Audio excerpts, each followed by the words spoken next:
magluluto kami ng yung aming ang tawag dito spring rolls, lumpia, Shanghai, yan. Ito yung sausawan. Hindi yung sausawan mo? Hindi to?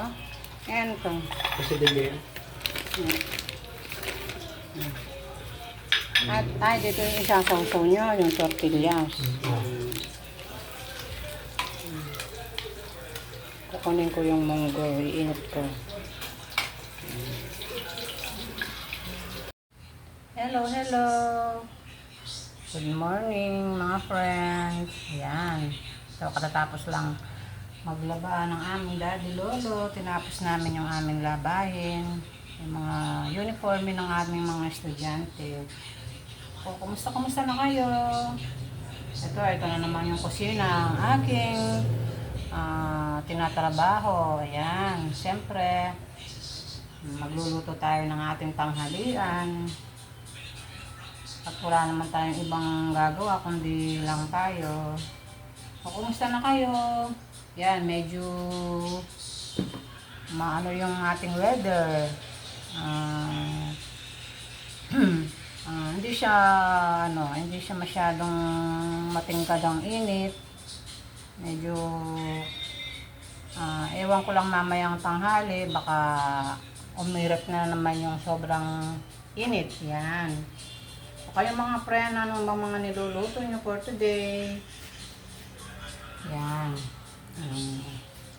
Kahapon di tayo nakapag-vlogs dahil nandito yung ating mga anak na nakabakasyon, day off ng aking anak. Yan, siyempre tayo magluluto. Yan. Ito yung ating lulutuin for today. Today is Wednesday. Ayan, kahapon puro prito yung aming mga inulam. Yan, kaya ito magsasabaw na naman tayo ng pata ng pork. Yan, fresh na fresh yung ating pata. Yan, ilalagaan natin para magkaroon tayo ng sabaw. Ayan. Ilalagaan natin yung pata ng pork, tapos lagyan natin siya ng repolyo, syempre, tsaka yung daon ng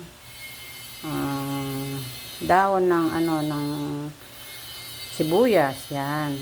At syempre, hindi tayo mawawala ng ating carrots, kahit na mahal yung carrots. Kahit na mahal yung ating patatas, maglalagay tayo, syempre. At syempre, sibuyas. At saka yung ibang ingredients pa, yung paminta, yung ating pork cubes, siyempre lagyan natin para masarap. O, diba?